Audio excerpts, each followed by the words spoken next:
Je m'appelle Erwan Tison et je suis directeur des études de l'Institut Sapiens. C'est la capacité, la possibilité de réaliser des tâches avant réalisées par des humains, par des machines ou des alternatives technologiques. Aujourd'hui, l'automatisation concerne quasiment tous les secteurs.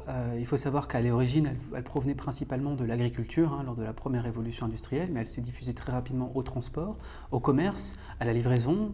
Et aujourd'hui, on peut dire que quasiment tous les secteurs, beaucoup de tâches en tout cas, peuvent être automatisées. Ce n'est pas encore le cas de certaines tâches comme dans le médico-social. Comme toutes les interactions humaines, tout ce qu'on appelle l'économie du care, en fait, là où l'empathie, là où le contact humain est essentiel, les robots et les machines ne peuvent pas encore concurrencer l'humain. C'est la diminution de la pénibilité parce que, encore une fois, pour reprendre l'exemple historique de l'agriculture, vous aviez avant, effectivement, c'était extrêmement compliqué de devoir se baisser pour moissonner à la main.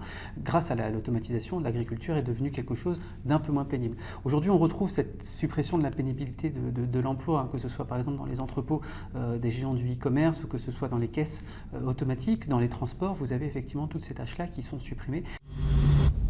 On a tendance à vouloir tout un peu automatiser parce que derrière il y a des gains de productivité et des gains de croissance qui sont assez importants. Certains veulent en tout cas automatiser beaucoup de choses qui ne le sont pas par nature. L'autre inconvénient de l'automatisation, c'est que quelque part, par sa nature, elle supprime, elle détruit des emplois humains. En tout cas, par la concurrence d'une machine, justement certains actifs vont se retrouver du coup au chômage. Et là, ça peut être en tout cas, dans la tête des détracteurs de l'automatisation, la principale cause qui est à combattre. On estime que c'est aux alentours de 40-45% des métiers qui sont automatisables à horizon 2040-2050. La formation.